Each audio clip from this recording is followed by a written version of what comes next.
Hey, everybody. Welcome.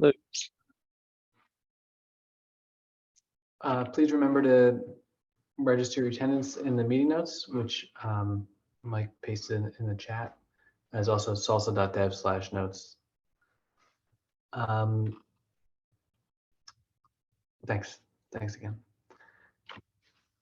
Oh, sure, yeah, we will, Aaron. So first we could welcome any new members. If you want to briefly say hello. Is anyone new? I will say hi. This is Fotis Georgatos. I am mostly interested for the next 1 hour of slot, the event that happens at 7, but I will follow a few minutes from this meeting to see how the activity is going. Thank you.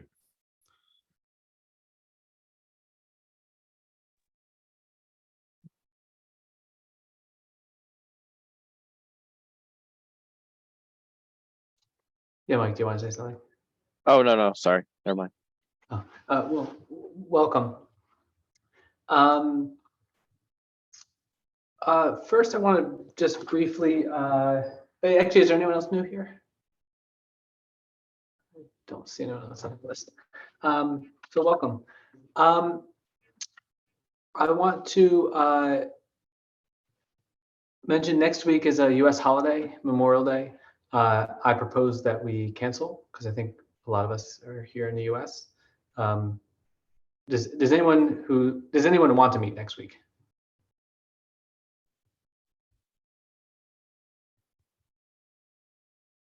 Okay, all right, let's consider it canceled. I'll put it in the thing to say that it's canceled.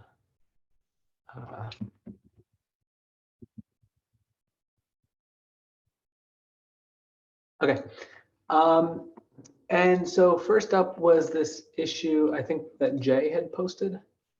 Mike or Jay, do you want to talk about it? Yeah. Well, so we were talking in the positioning at the SCI positioning meeting, and after a series of presentations that we've all given on the different frameworks that we're working on inside of the supply chain integrity working group, SLSA being one of them. One of the things that we've noticed based on the questions we received with SLSA, and it makes it very well, we muscled through them because, of course, working on it, we understand what we're attempting to do or what we're trying to convey, and we understand the usability, and we're excited about it. But when it comes to the way that the community is consuming SLSA and the way they understand SLSA, one of the things that we're recognizing is that, we are saying security framework, then we're saying conforming or complying, then we're saying no. Then there are maturity levels. And one of the things I don't think that we do a good enough job of in the specification, in the text, in the documentation is discerning security framework from compliance requirements, and then maturity model based on the maturity of either meeting the respective security controls or maturity in terms of where we are in compliance. And then when is it one or the other? When can it be both? So its use in what context? And then it'll help us when we're discussing the and nature of SLSA, meaning we're not trying to change what you're currently doing, we're trying to enhance what you're currently doing with the use of SLSA, but how does that work when we are not being specific in text on what is it, when it is what it is, and then how do you properly incorporate it within your organization based on desired use and purposes. So that was the nature of the issue that was written there. Like I said, up for discussion. It'll help us frame as we're going out and discussing this further with everyone who wants to consume or is interested in using SLSA within their organizations.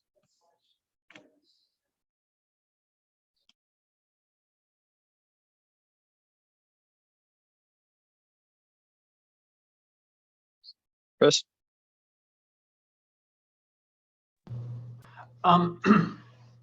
Just for clarification, where do we use the term maturity model and where do we use the word compliance? I'm not aware of either appearing in the specification, but I could be wrong. And it might be useful for So Chris, when we talk about level 1, 2, 3, and 4, that suggests maturity. All right, and the capability maturity model, any capability maturity model, any maturity model you see when you're discussing levels, that's maturity, and that's the way the industry recognizes maturity in levels. Okay, so and then in the beginning, this is way last year, SLSA was a set of compliance requirements and didn't change to a security model until later. Okay, so and what I'm saying is, when you take a look at what it used to be, what it's morphed into, and keep in mind, a lot of great work has been done to narrow its focus, narrow its scope, get something that's usable and now to the consumer. Remember, the work that we're doing is not seen by everyone else. So transparency in, transparency out, they see what was in the beginning, they see what's happening now, so we get a lot of questions. We need to do a better job of making sure that we're answering those questions such that it's understood in transition where it was to where it is today and why and how it can be used a certain way. Aaron? Jay, it seems sort of similar potentially as a problem for the S2C2F, right? With levels and, recommendations and controls. What is S2C2F doing to address the question you're proposing? Because it's in the same umbrella, right? We might be able to borrow some of that. Oh, absolutely. And the reason why that I'm bringing this up here is because we're looking at what could become similar issues down the road. But in S2C2F, we're not detracting from it being mature before it being a maturity model. We're not detracting from that. We actually say that. We say it's a maturity model based on meeting a set of security controls. There's nowhere in S2C2F where we're saying it's a set of compliance requirements. What I'm saying is that in the beginning, SLSA started off as a set of compliance requirements. Then it's a set of security controls. And now we're saying SLSA conformance. Well, what's the difference between conformance and compliance, right? And what I'm saying here is that we have to be very careful with what SLSA is when it is in order to properly say, well, this is how you can incorporate it. The difference between SLSA and S2C2F in this regard is that S2C2F was never a set of compliance requirements. It's always been a security framework, and it's a maturity model around a set of security controls. So where are you meeting those security controls? And based on how you're meeting those security controls will depict which level you're at in the maturity model.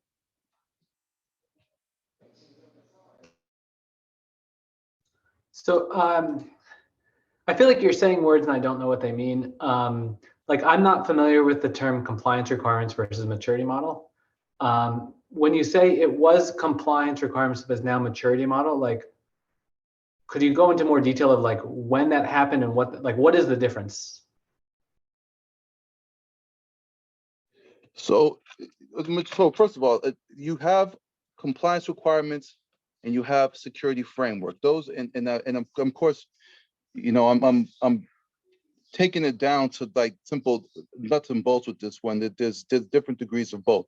But when I discuss maturity model, you have maturity levels based on how you're meeting either compliance requirements or whether or not you're implementing certain security controls. And the implementation of certain security controls would depict at what level of maturity you are.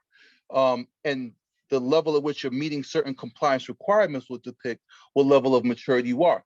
Based on whether or not you're saying I'm implementing SLSA as a set of compliance requirements or as a security framework where I'm implementing a set of security controls.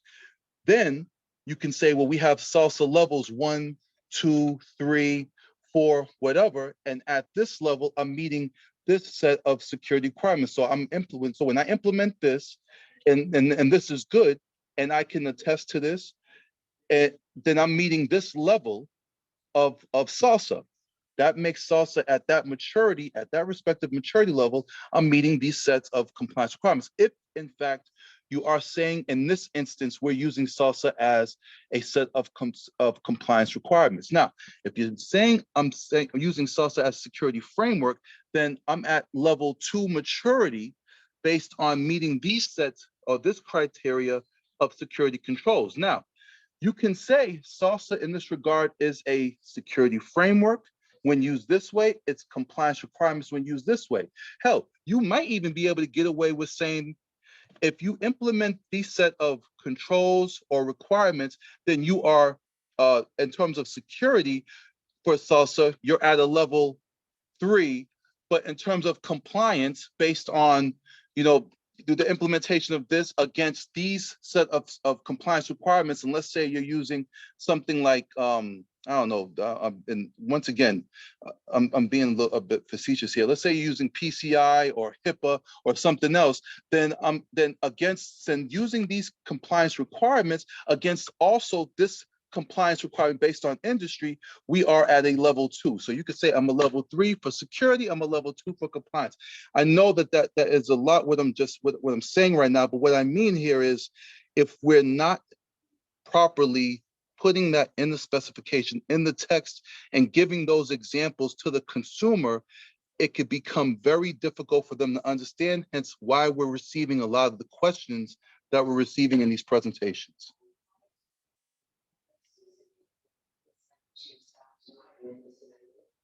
Chris? Thank you so much for your patience here. I still don't understand the difference between a security controls versus compliance requirements. Could you give an example of each? I think that might be helpful for me.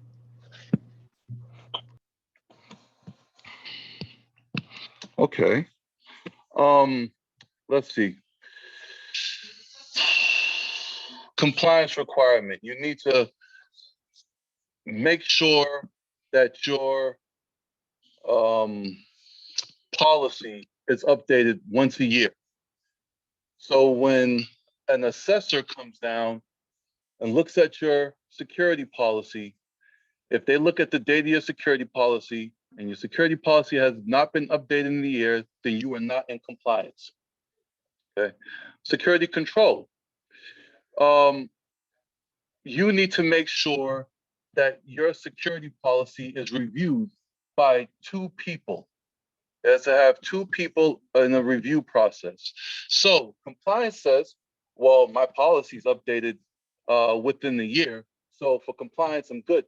But as a security control, well, yeah, your policy has been updated, but your policy hasn't been updated or hasn't been reviewed by 2 people. So you're not meeting the right security control. The control says this needs to be reviewed by 2 people in order for it to be considered, in order for it to be considered right or whatever it is.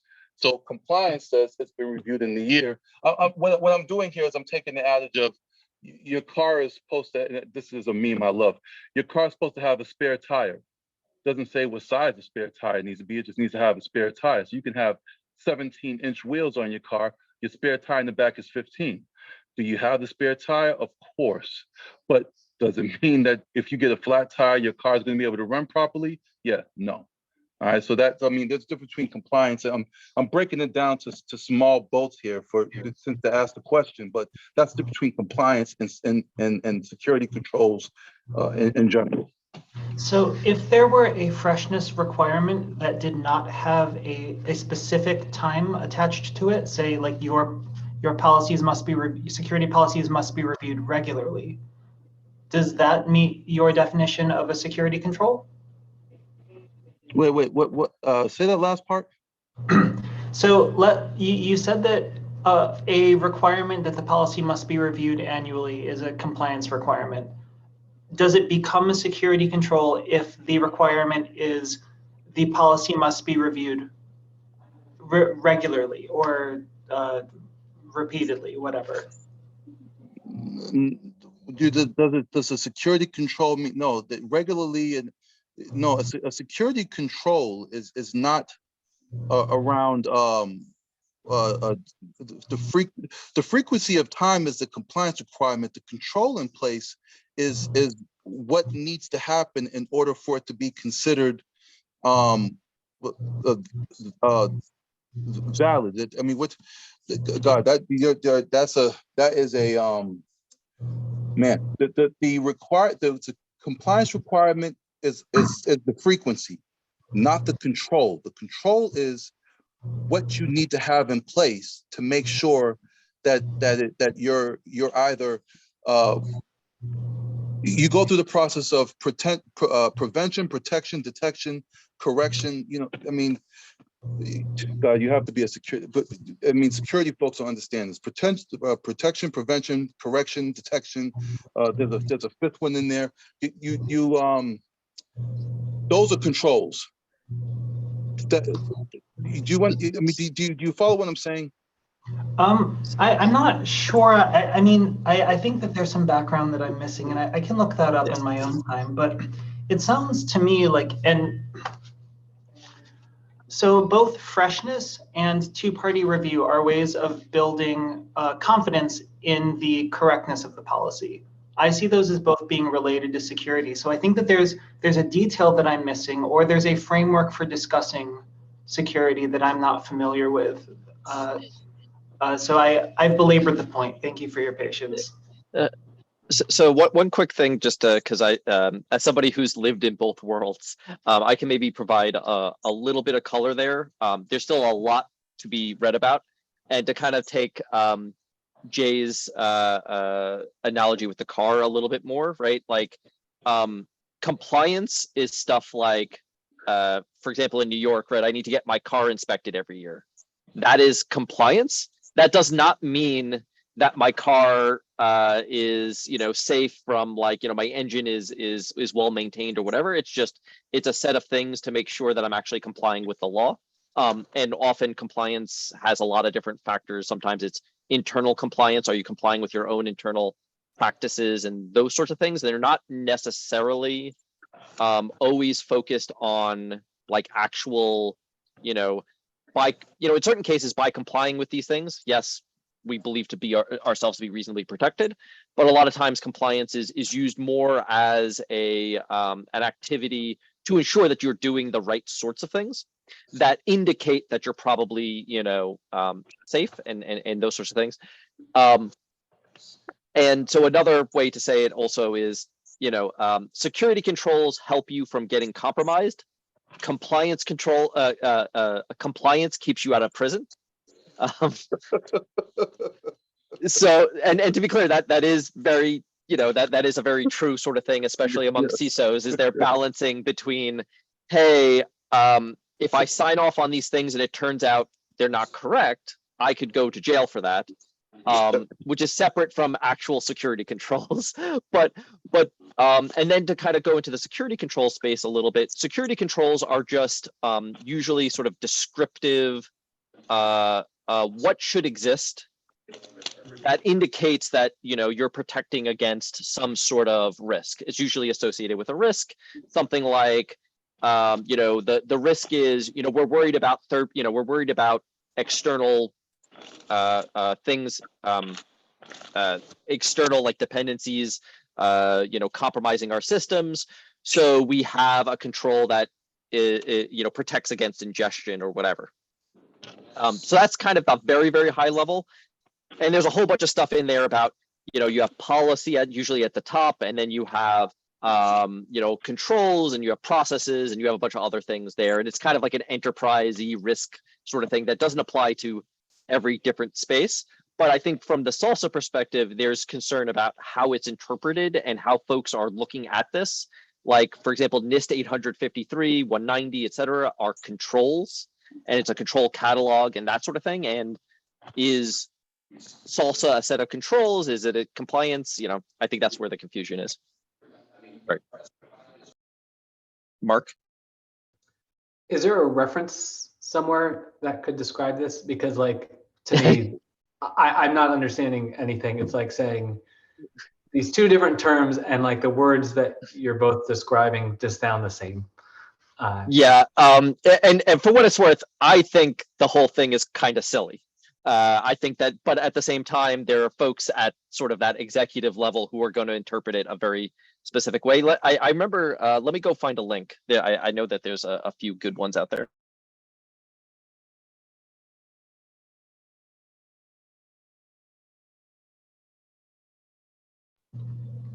So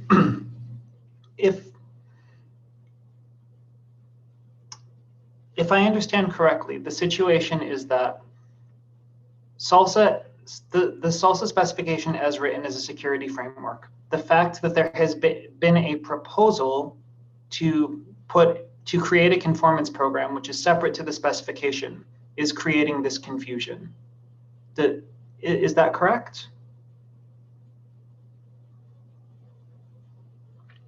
So I think a little bit of it is from my perspective, what I think has happened is a little bit folks who are not aware of the differences that are mostly a management and executive sort of vocabulary thing. You know, when we say, oh, are you compliant with SLSA? We use it very colloquially, whereas there are certain folks who view, oh, are you compliant with SLSA? That means SLSA is a compliance requirement similar to PCI compliance requirements, whereas they're very different in sort of that like legal, executive, that sort of branch of things. Whereas I think a lot of us who are much more you know, engineers, hands on keyboard, we just kind of use compliance, conformance, and a lot of these other terms kind of interchangeably here. And I think that's causing confusion on the other end, if that makes sense.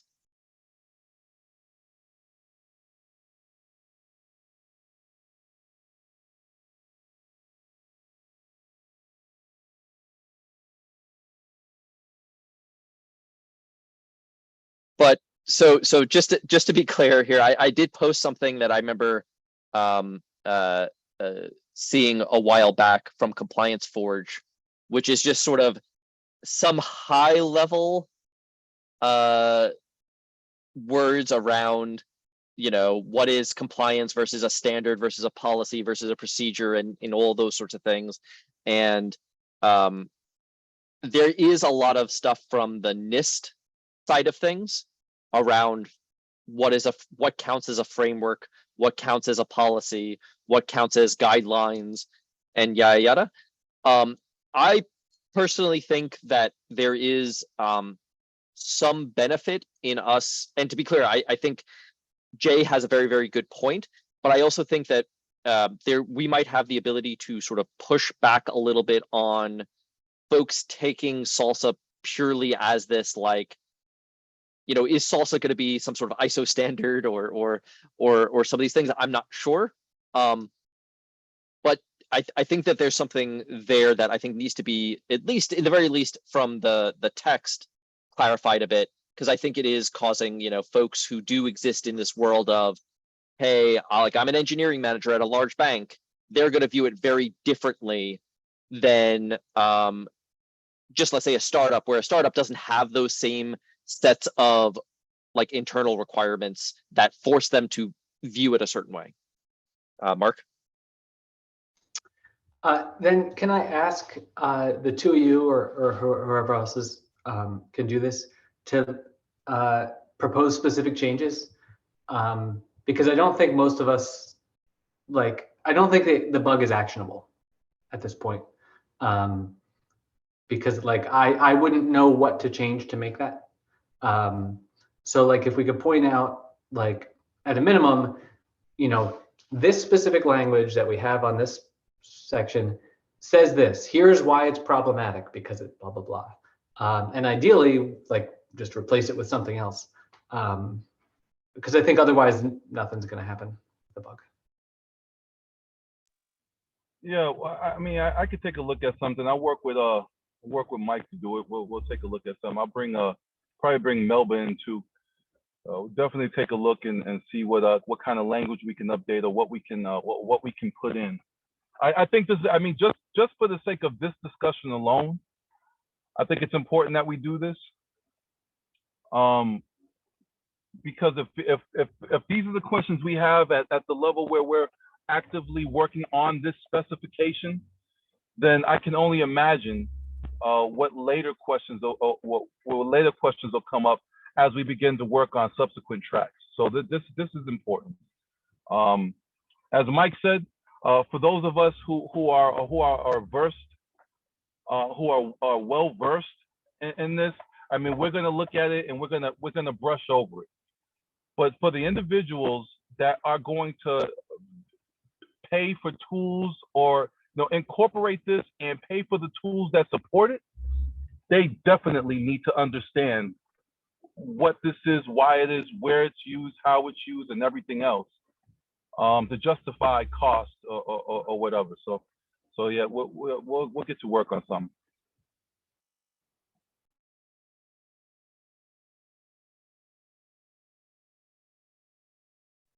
Jay, just to go off what you were saying a little bit as well, like how I'm trying to view this, or how this is processing with me, is that the issue comes down to unclear differentiation based on the perspective, on the reference perspective. So most of the folks here are probably approaching the problem from the framework specification, and we're thinking about it from the mindset of how can we create this framework which can be verified,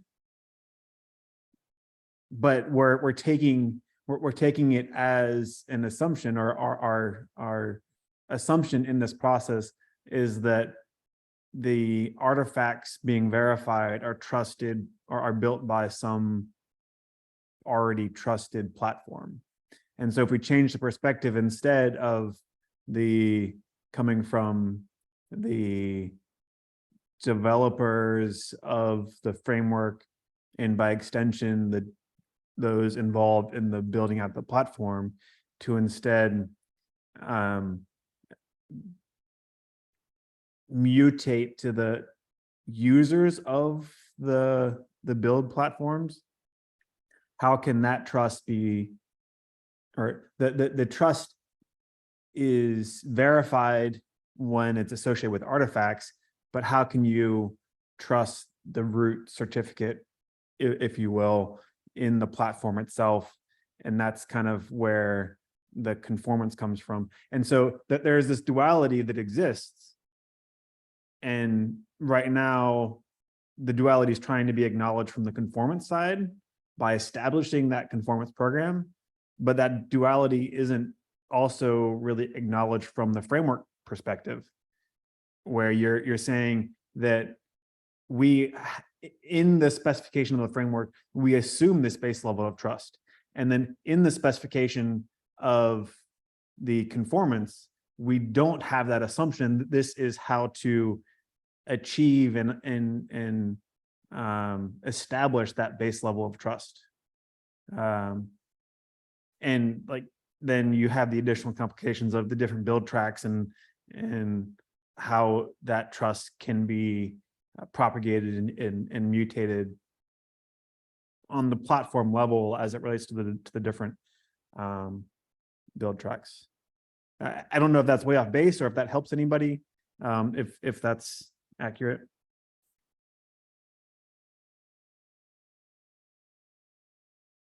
So yeah, I think to maybe take a step back, because I've heard, just to be clear, like I'm not as deep as Jay is in probably those like sorts of discussions that he's having, and folks that I believe who are involved in the salsa community are having. But what I will say is, I know that there's going to be groups of folks who are at that sort of, at a certain level in enterprises that are looking at salsa, and at some level they're saying, hey, I have a set of boxes. I have a set of boxes for standards, for guidelines, for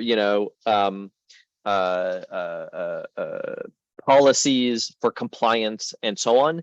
And they're not sure which of the boxes salsa exactly falls into. And part of it is more of a language thing, but I think to some of the discussion that was brought up is, it sounds like it's more of just like maybe even in the FAQ a little bit, to just sort of have something in there that says salsa is a this. And when you're, viewing it, please just understand that like we're not using a lot of the language that you might imagine in some of these ISO standards or NIST glossaries around like exactly what that is. I think that's probably a reasonable place to start off. And also maybe we even, I also would not be opposed to necessarily saying, hey, like we should probably maybe get some end user feedback from folks who are legitimately confused, like maybe get somebody from I'm just saying like a large bank or something like that to just sort of like explain what the problem is. Might also prove to be useful there.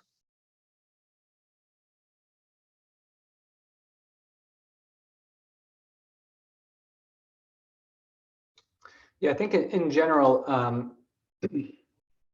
like not specific to this particular issue, but in general, I think we could do more.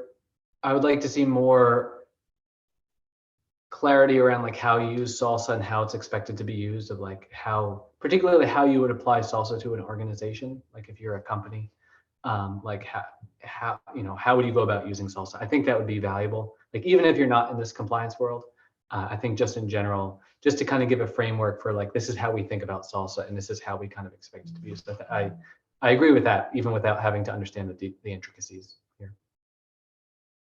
Yeah, and just something actually I forgot to bring up, but I think that's along those same lines is, and I've worked in sort of the banking compliance world, and from that standpoint, really, I don't think salsa fits into, let's say, the compliance side of things, because I think it's and I don't mean to hate on compliance. I think that there's a lot of value there as well, but it kind of gets a little bit more into brass tacks than most compliance requirements, which are more sort of like evidence based, that you're following the rules. And so like you might imagine compliance would the way I anticipate salsa at a lot of enterprises, especially, I'll talk about banking because that's the one that I'm most familiar with, is banking will have something like a set of high-level policies, and those high-level policies might include something like, you need to be following a set of frameworks on securing against third-party risks or whatever, or securing, securing the software delivery lifecycle. Great.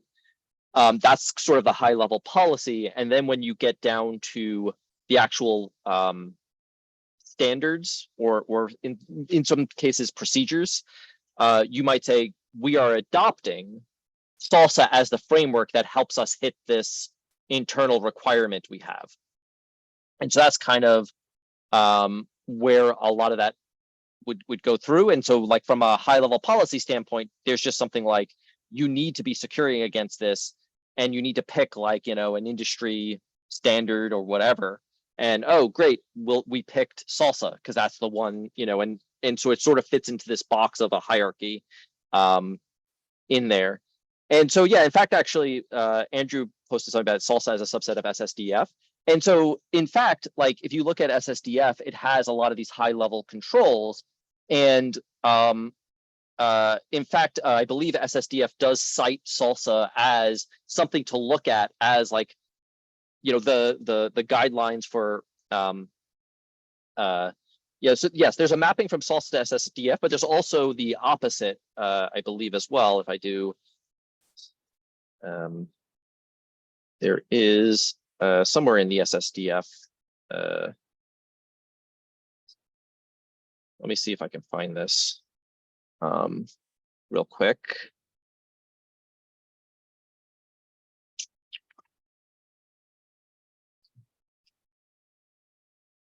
Yes, so it's, or maybe it's not in, it might not be in the, oh, this is the one. Yeah, so one of them, sorry, it's not SSDF that has that. It's one of the ones that has, there is some NIST guidance around looking at salsa to help out with SSDF. I don't remember exactly which document that is.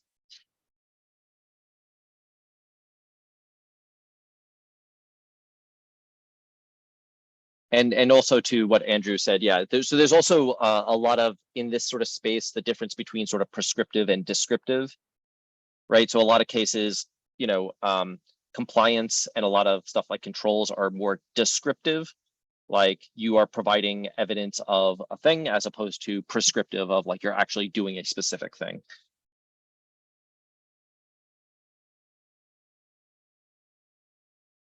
And one of the things that Jay said earlier was, what stuck out is that it's the difference between having a descriptive process, but like what is actually included in that is like you have annual reviews, but are those reviews two-person reviewed?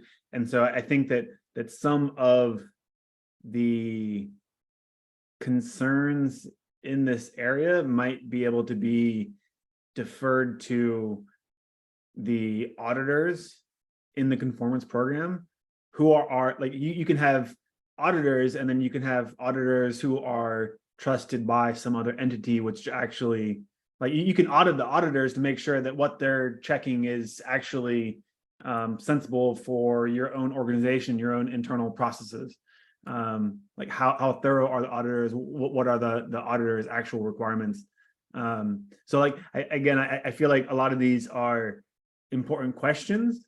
And I think that it really depends on what the perspective is that you're coming from and how you're approaching the secure supply chain process, and what it is that you're concerned about, and where you place your trust.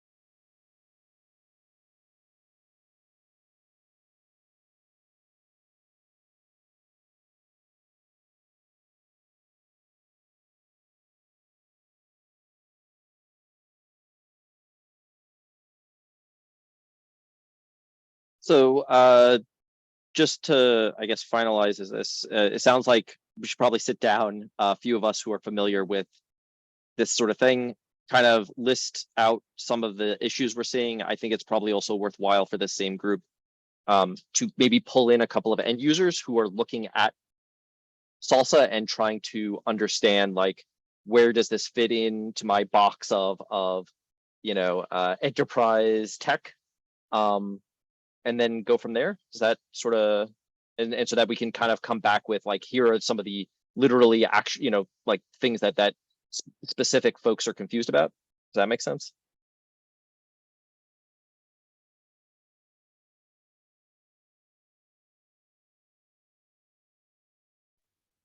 I'm game.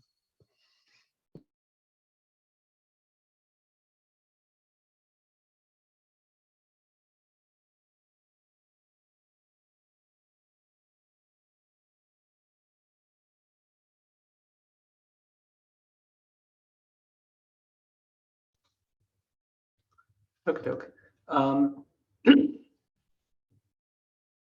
Any other thoughts on that, or any other topics?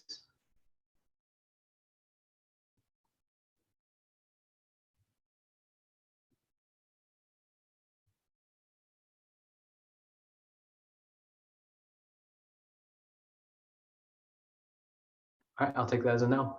All right, thanks for the chat, everyone. And again, reminder that we'll cancel next week because the US holiday, and we'll see you again in 2 weeks. Bye, everyone. Thanks. Bye, todo.